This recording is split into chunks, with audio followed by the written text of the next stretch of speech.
Let me speak to my father."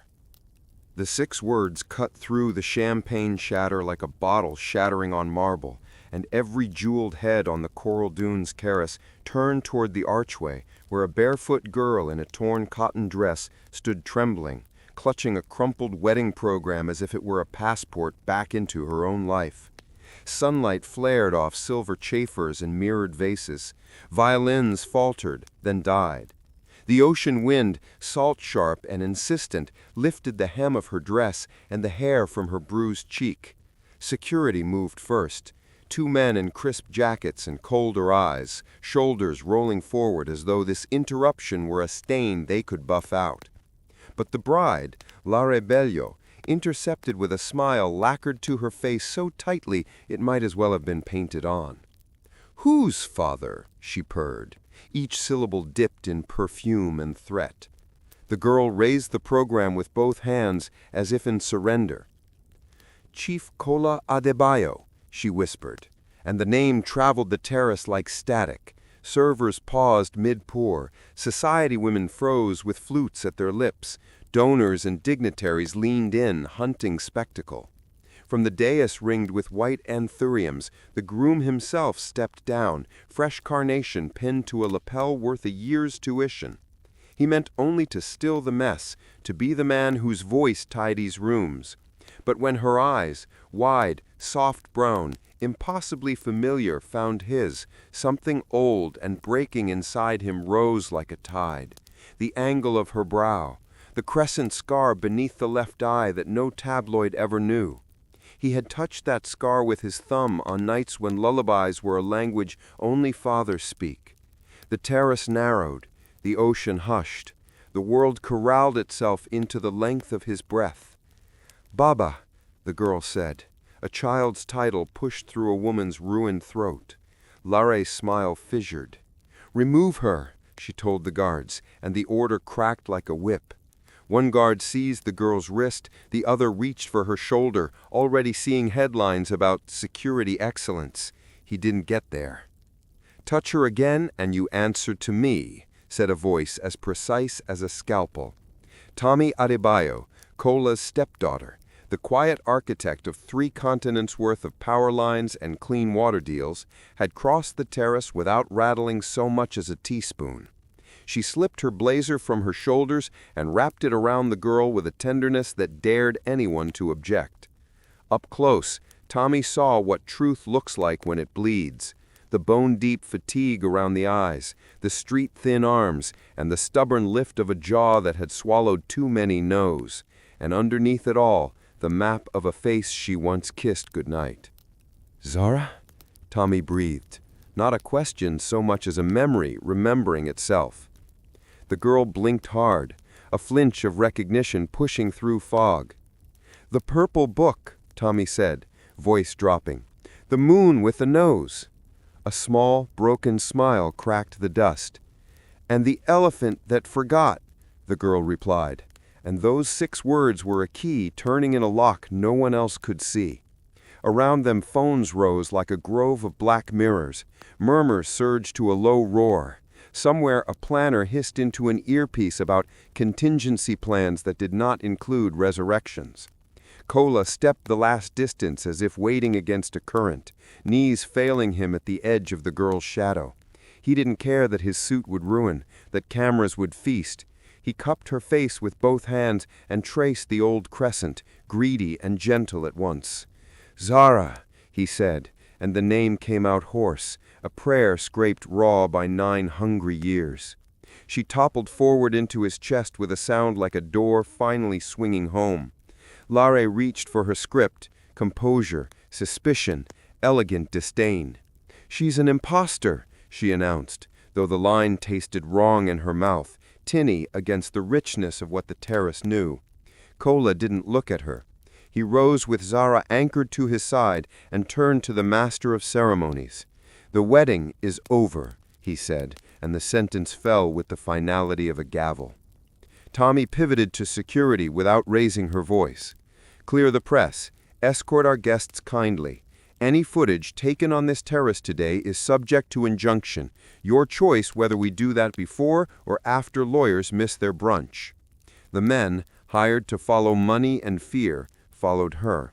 As the string quartet packed in stunned silence, as gossip metastasized into mythology with every ping of a group chat, the three of them, father, daughter, sister, moved like a small constellation through an atmosphere suddenly hostile to fiction. In the reflection glass of the resort doors, Lare saw herself, immaculate, alone, framed by a celebration evaporating into air. She had planned a coronation and summoned a resurrection. The ocean breathed in. The ocean breathed out. Somewhere beyond the dunes, the chauffeur brought the rolls to the steps. Zara's bare feet kissed heated stone. Kola's hand did not leave hers. Tommy fell into step on the other side, a flanking wall of intention. Behind them, applause started, and failed, confused by the fact that joy and ruin can arrive together, wearing the same dress. Ahead of them, a future reassembled itself without permission. The girl at the arch had asked for her father. She had gotten him. And now, in front of a city that loves a headline until it grows teeth, the living found the living, and everything else, money, myth, the precise shape of power, would have to learn their new places. Before the sun went out, the Adebayo estate woke like a small kingdom to the same gentle ritual. Gardeners whispering to hedges, the kitchen drifting cinnamon and clove through high windows, Adeora in a cotton wrapper on the veranda with her tea, and Zara, late in life miracle, dimpled and unstoppable, chasing the blue butterflies that seemed to choose her on purpose, looping between jacaranda shade and the white gate that gleamed like a promise at the edge of the lawn. Kola measured time not by board meetings or port concessions, but by the sound of her feet on stone, and the way her laughter found him even through closed doors. And on those mornings he would abandon spreadsheets to crouch in the grass while she corrected his terrible butterfly facts with the authority of a small scientist, and Adeora would watch them with that soft, astonished smile of someone living inside the answer to an old prayer. Tommy had joined them in those years, a teenager with watchful eyes, the stepdaughter from Kola's first marriage, who had learned to make herself useful and quiet in rooms she couldn't control. And if she sometimes felt like a borrowed note in a family song, Zara pulled her in without ceremony, insisting on bedtime stories with the moon that had a nose, insisting Tommy braid her hair because you don't pull, insisting the big sister sit at the table and taste the first pancakes. It should have stayed that way forever. But on an ordinary Tuesday, the order unspooled with cruel simplicity. A call for Adeora from a friend who never phoned at noon, a turned back, a butterfly hopping toward the gate, a child who did what curious children do, followed wonder, and the next sound was silence that did not belong to a house like theirs. The staff scattered through paths and outbuildings, gardeners sprinted to the road. Kola's driver gunned the SUV along the perimeter twice, thrice, 4 times, as if a different angle might conjure a different ending. And by dusk, the compound was full of uniforms and questions and kind, useless hands. Kola called everyone who owed him favors and some who didn't, detectives, pilots, a telecom CEO who mapped cell activity on a wall, while Adeora sat very straight and very still with Zara's favorite elephant pressed to her ribs, answering police calmly, then calmly again, then coming apart only in the bathroom where no one could see. The city rallied like a large animal turning toward a wound. Billboards reached over expressways with the child's bright face. Bank lobbies propped missing posters by their ATMs. Strangers prayed in traffic. Leads arrived like rain, a sleeting of maybes that soaked the days without filling them. They chased a sighting at a ferry, followed a tip through a warehouse with shifting stories, flew to Port Harcourt for a rumor that collapsed at the gangway. Time stopped keeping ordinary track and began counting differently. How many sleepless nights? How many plates arrive untouched? How long until you can drink water without tasting fear? At 3 months, a psychologist said, routine is mercy. At 6, a priest said, surrender is not betrayal. At 9, Tommy argued quietly for pauses so Cola's heart wouldn't split in a place where doctors have to name it. And he told her he could not stop because stopping felt like signing. When a year passed, his mother suggested a memorial and was almost banished from the house, not because she was wrong, but because she was, unforgivably, right. In the 3rd year, under a sky too clean, they carried an empty white casket to the family plot while cameras stayed far away by agreement, and Adeora's hand in Cola's shook as if the ground moved. People said, closure, as if grief were a door you could politely shut. But it was instead a hallway without windows. Adeora folded inward by increments, appetite first, then speech, then sleep. She began spending afternoons in Zara's room smoothing the same pillowcase until it lay glass flat, and asking Tommy to read the purple book to the quiet air. Doctors came with elegant words and careful pills, explaining a chemistry of despair as if naming it could unmake it. One night she left gently, and the certificate chose complications of major depressive disorder, while everyone who loved her understood the older, simpler name, broken heart. After that, the house changed its weather. The air colder by 2 degrees, the staff moving like librarians, Cola migrating to his study where the portrait of mother and child ruled the wall, and business became a distant country run by lieutenants who knew not to call. He learned to live around a crater, to perform survival like ritual, coffee, shower, tie, nothing urgent, nothing new, while Tommy built a scaffolding invisible to most, bills paid, drivers scheduled, a doctor who actually listened, a weekly delivery of jacaranda branches because they made the room look less like a mausoleum. People stopped asking the question that mattered and started speaking in the safe tense of weather.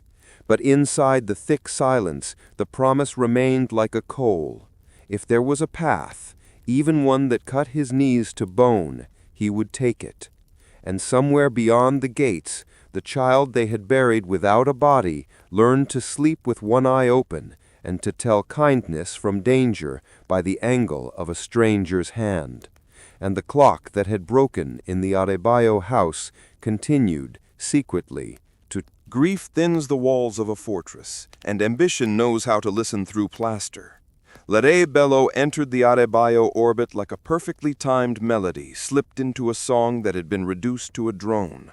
First as a glint at a gallery opening, emerald silk, a laugh tuned to the room's pitch, a question about lighting design that revealed she'd actually read the curator's notes.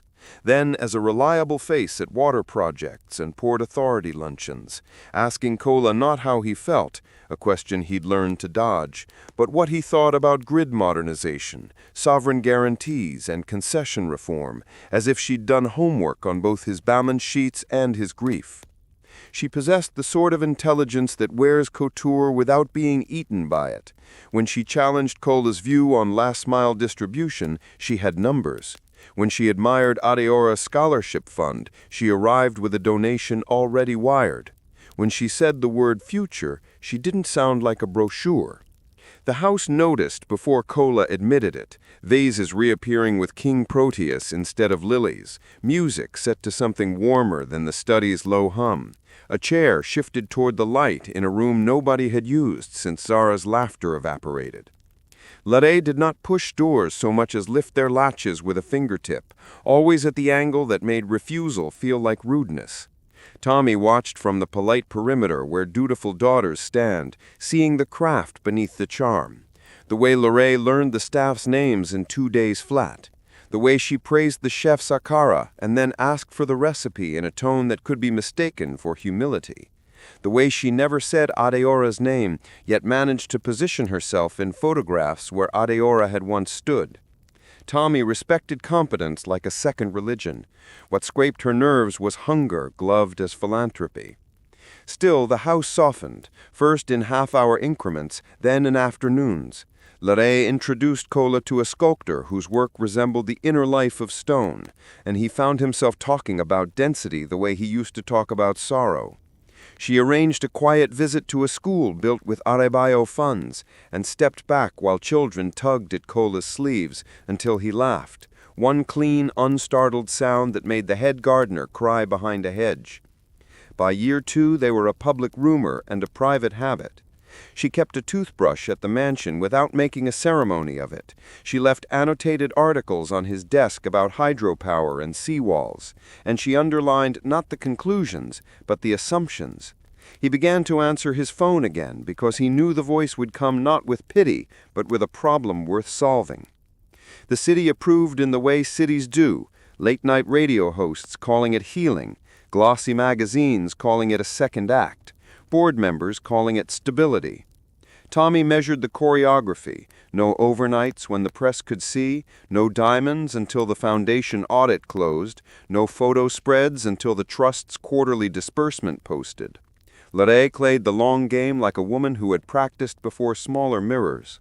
When the proposal came, simple, in the West Garden under a sky rinsed clean by harmattan, Lere did not cry. She inhaled like someone tasting air she had trained her lungs to deserve, then said yes, with gratitude carefully free of triumph. Coral Dunes was booked because optics matter, menus vetted because food tells a story, guest lists curated because memory has a seating chart.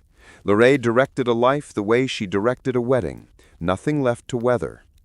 And yet, beneath her choreography, hairline cracks spidered through the porcelain of control.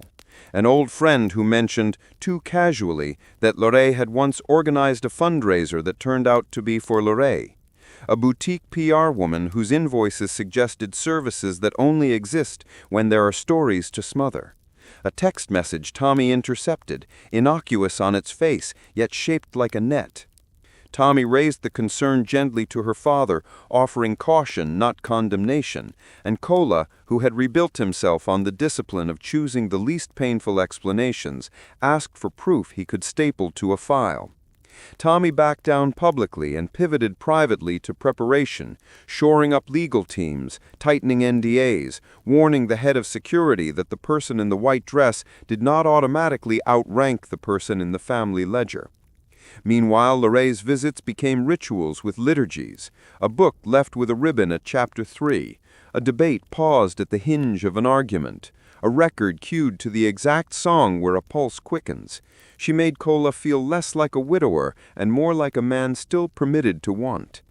In the mirror, she practiced a smile that wasn't relief or victory, but inevitability, a look that said the story had found its shape. She did not account for the fact that stories are wild animals, and that gates, even white, beautiful ones, open both ways. 2 days before the ceremony, in a market miles from any guest's wardrobe, a poster with her triumph froze a girl with road dust on her ankles and a name the city had retired. While florists built arbors and planners counted place cards, while a city ironed its tuxedo jokes and the sea rehearsed its applause, the smallest hinge shifted. A barefoot decision, 100 kilometers of heat, a mouth rehearsing one fragile word, Baba, and everything Lere had arranged on a table of glass began to tremble under the weight of a truth no planner could see. She did not die. She learned how to keep moving, while a part of her stayed very still. And in the ledger of survival, that meant waking in rooms that smelled of damp concrete and boiled noodles, counting footsteps in the hall, and memorizing the hinge squeak that meant the guard with the lazy eyelid had taken the night shift. One evening the lock clicked, but didn't catch. Sleep or pride, she never knew. And Zara slipped through a door that had been her sky, padding past a TV murmuring football highlights, down a stair that forgot to groan, and into air so wide it hurt. She ran until her breath turned metallic and the dark felt thin, the city's edge giving way to a road that did not care what it carried. Memory traveled at a different speed, flickering images that wouldn't line up, A white gate like bleached bone, a laugh that warmed rooms, a woman's soft hands combing oil through small braids, a purple picture book with a moon had a nose, and the sense that once, long ago, she belonged to a name that fit. In the morning she learned the economy of pavements, which bins were generous after market close, which kiosks would trade stale bread for sweeping, which bus parks kept watchful old women who believed in girls you could not place. She picked up Yoruba she had forgotten, and Hausa she'd never owned, a phrase book of please, no trouble, God bless, and I can work. Time sanded her into leaner lines. Safety meant sleeping in places where light and people met, church steps, petrol stations under flickering lamps, the shallow shelter of a fruit seller's umbrella when storms punched holes in the sky. Years passed the way they do when days are identical. She counted seasons by fruit, mango, then guava, then the dry months when everything tasted of dust. Once a social worker asked her name, and she answered Zara with such certainty the woman smiled like a witness to a small miracle, wrote it down, and later, after a fight at the shelter, misplaced her notebook and the miracle with it. She carried a private altar in the folds of her mind, a gate, a laugh, a book, a hand. On a noon that burned, she was working a market corner where two streets met like teeth, voice hoarse from asking and thanking and failing at both, when a glossy rectangle on a rust-streaked wall pinned her to the spot. A wedding announcement, all cream and gold, the bride posed like a blade, the groom a familiar geometry of nose and brow, older now, grief etched fine as hairline cracks in porcelain. The eyes were the same, the kindness she had kept for warmth. Coral Dunes Resort, Saturday, 2 p.m., 2 days. A signpost nearby said the city was more than 100 kilometers away, which might as well be the moon unless you decide to start walking. She slipped off the plastic slippers already splitting at the toe, retied them with scavenged twine, tucked the poster into the waistband of her skirt, and set out because the decision felt less like choice than gravity. The road taught its own curriculum. How tar stores sun and gives it back to your souls. How trucks announce themselves with hot wind and a horn you can feel in your ribs. How villages offer shade and sometimes kindness. An old man with a blue prayer cap pressed a bottle of water into her palm and closed her fingers around it with both of his. A woman selling akara thrust 2 fritters at her and scolded her for trying to pay with thanks. Night folded over the fields, and she slept in a half-collapsed shed that smelled like old yams, her hand on the poster the way other people slept with faith. In the second day's light the road lengthened, and with it the thin chorus of doubts. What if the memory lied? What if the eyes belonged to someone else? What if she arrived and was told politely and then loudly that ghosts don't get seats? She walked anyway because the alternative was a market corner that would forget her in an hour. By noon her feet blistered and bled. By late afternoon she was chewing sugarcane a boy pressed on her with the solemnity of a vow. By evening the resort's manicured hedges rose out of heat shimmer, a geometry foreign to dust and yet somehow promised by the gate in her mind. She stood before guards with ironed creases and expressions practiced on people like her. Poverty reads as audacity at doors like these, and asked in a voice that tried not to shake, "Please." They laughed the tired laugh of men paid to deny. She held up the poster, pointed to his eyes. "My father." The laughter sharpened. One stepped forward, hand closing on her wrist in a grip that had done this before. She fell to her knees, not out of theater, but because her legs decided they had carried enough. Someone said, "Strip her," and the word skittered across tile like a dropped fork. Fear froze everything but her mouth. "Let me speak to my father." She dragged the words out of a place tender and iron at once. The wind shifted, carrying salt and violin notes, and the murmurs of guests gripped by the gravity of spectacle. A woman's voice, clean and commanding, cut the scene in half. Hands loosened, a blazer fell over her shoulders, warm from someone else's body heat. And when Zara lifted her face into that new shade, a second, older memory assembled. The big sister who didn't pull when she braided, the voice that read the elephant who forgot. The world narrowed to a pair of eyes that recognized her back, and for the first time in 6 years, the gate in her head swung open toward home. The laughter on the terrace turned brittle the instant power changed hands. What had been a spectacle for bored donors became a room with a center, and that center was the space between a father and the girl he had buried with a photograph. Lare's command, "Remove her," still hung in the salt air when Tommy's voice, scalpel clean, severed it, and the guards, who knew the difference between money on an invitation and money on a payroll, let go of Zara's wrist as if it burned. In that slackening, Kola crossed the last meters like a man wading through a river he'd sworn off, kneeling into his own shadow to cup Zara's face, fingers shaking with recognition as they found the crescent scar beneath the left eye. The tiny moon he had traced on nights when lullabies were the only language he trusted, while the terrace hushed so completely that the sea itself seemed to lean in to listen. "Zara," he said, and the name came ragged, dredged from 9 years of grief and left to dry in the open. She folded against him with a sound that was not quite a sob, not quite a laugh, something like a door coming back into its frame after a storm. Phones rose like a thicket of black leaves, lenses drinking the moment as if it were theirs to own. And somewhere a planner hissed, "Get control," into an earpiece, as if control were a sash you could buckle tighter. But the center had moved, and the orbiting guests felt it in their bones. The narrative had been replaced by truth. Lare reached for poise the way a drowning woman reaches for a stare that isn't there. "She's a fraud," she managed, the words thin as foil against the thick authority of a father's touch.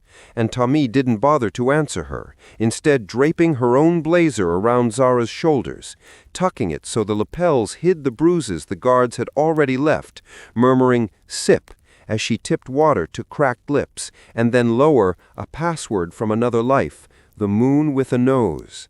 Zara's eyes lifted, wet and wide, and the smallest smile, wounded, certain, creased the dust.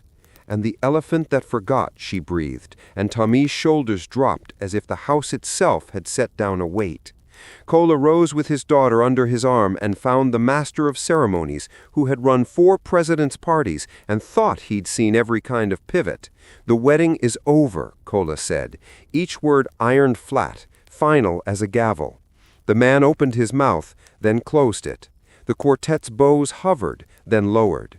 Servers, suddenly aware of history, began to move in reverse, trays back to the kitchen, champagne to ice.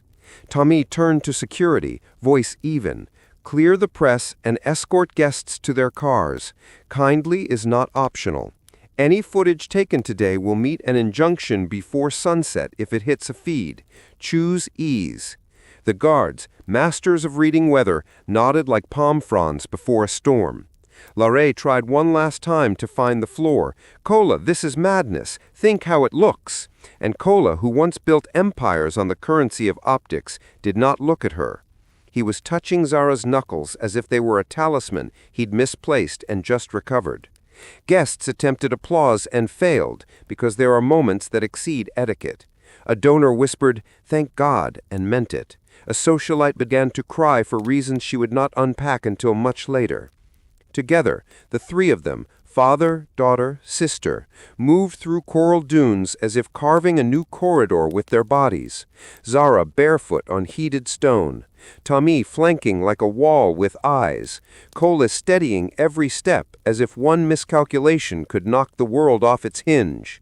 Through the glass doors, Lare saw herself framed by all her planning, the orchids, the pergola, the table numbers typed in a font she'd auditioned for a week, and understood, with an animal clarity that stripped language of its gowns, that she had mistaken choreography for fate. The rolls glided up, paint dark as a tide pool, and as the valet opened the rear door, Tommy lifted Zara's feet with a care that even the cameras blinked, tucking the frayed slippers beneath the seat, as if to say, "What brought you here is honored, not erased." Inside, leather breathed cool. Kola slid in last, his hand never breaking contact with the thin wrist he had catalogued in another life. Outside, the press of onlookers found its noise again, but it was a different kind, reverent around the edges. Lorraine stood on the steps, immaculate and suddenly lone, and for a breath the bride and the girl locked eyes, ambition meeting endurance. And if the city had been quieter, they might have heard the faintest crack run through a story that believed itself finished.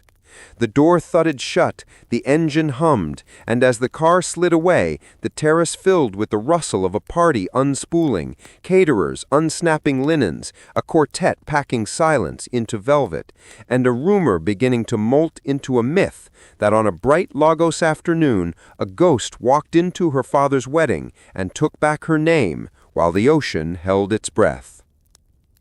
By morning, the city had turned the miracle into meat for its feeds, and by afternoon, the meat had been salted with rot.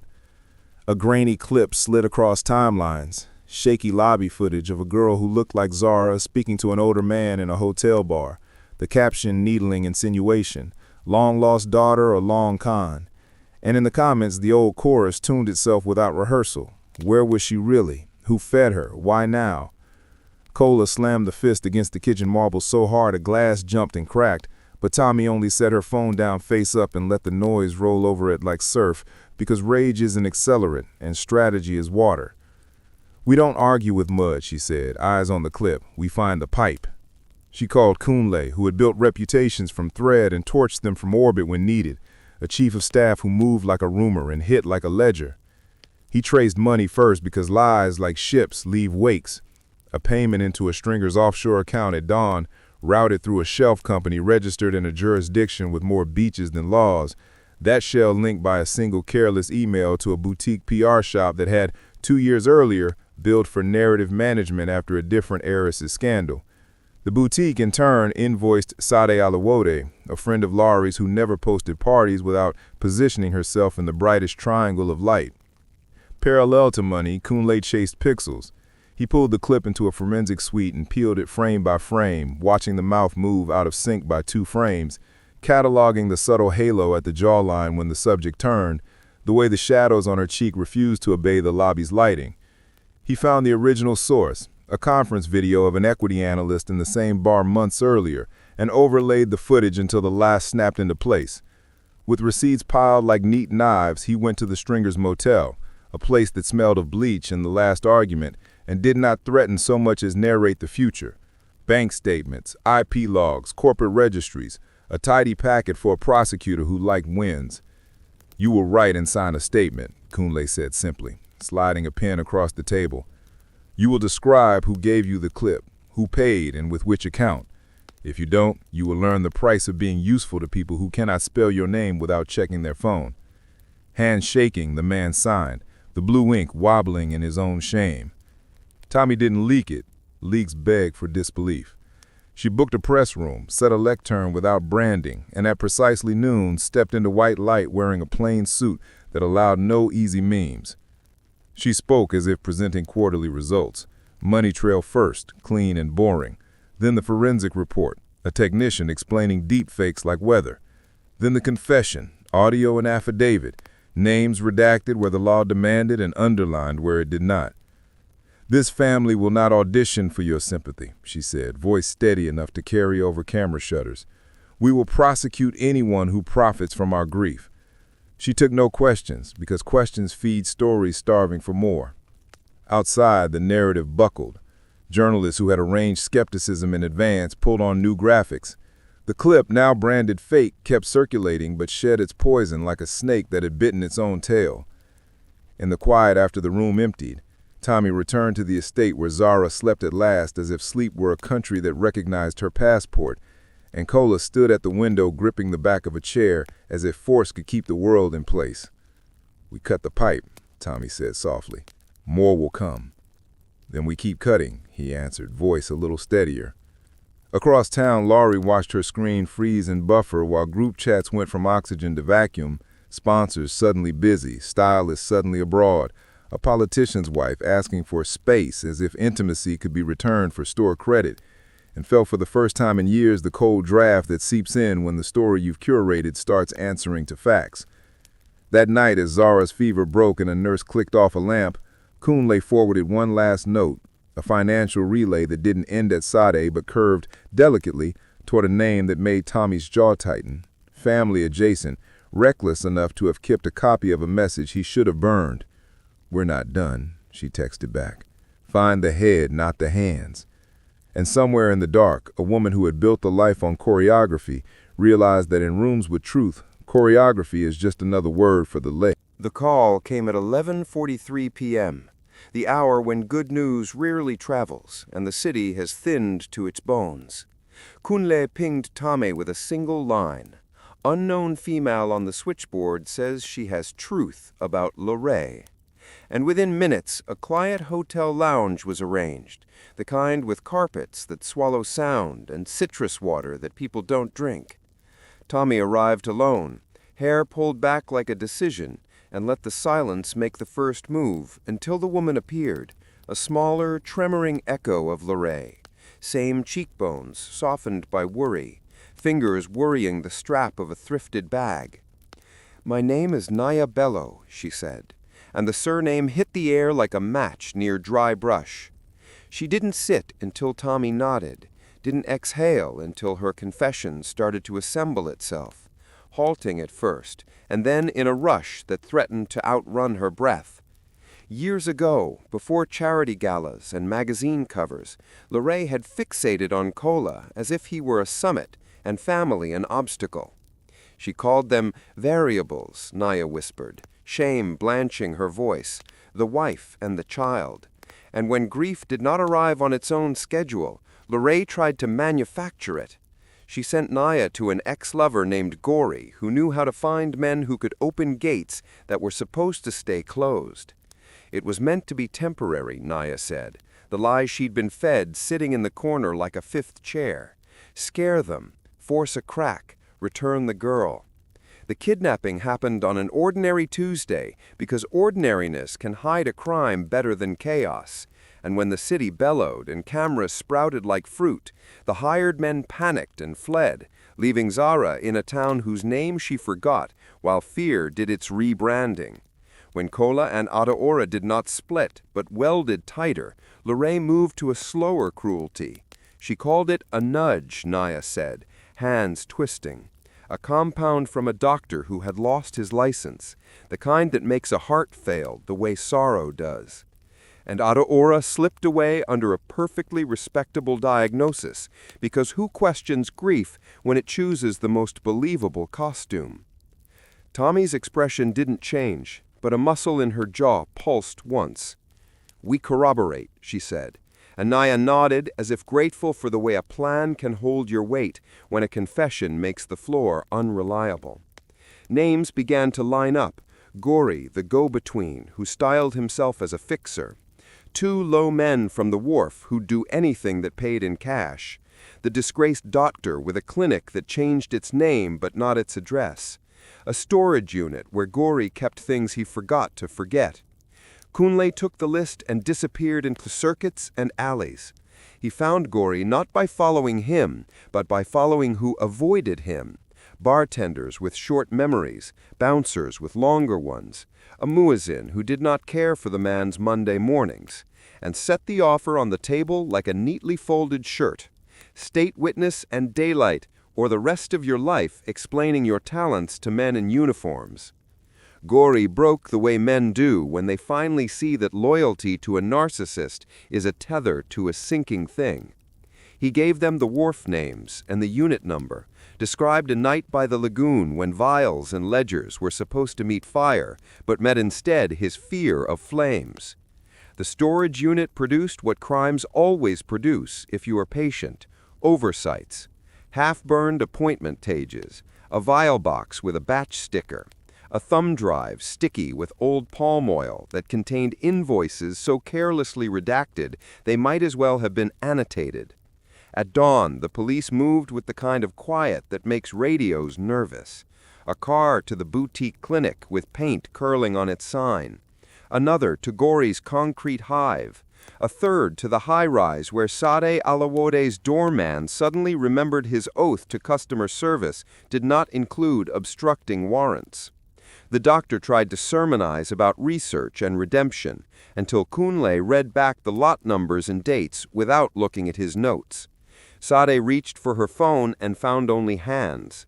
And at the end of a long hallway lined with framed covers of magazines Lorraine once graced, the door swung wide to a woman in silk whose reflection in the console mirror had not yet learned the new geometry of losing. She didn't ask why. They never do when the timeline they authored finally ends. She asked for time to dress, then stood bare-faced while a detective recited a litany of charges that braided the past to the present. Conspiracy to kidnap, administering a harmful substance, obstruction, defamation. Back at the estate, Kola read the first report with both hands on the page as if the paper might buck. Zara, still learning the feel of deep sleep, woke to Tommy's voice explaining the difference between vengeance and consequence. "We won't narrate this, we'll document it," Tommy said.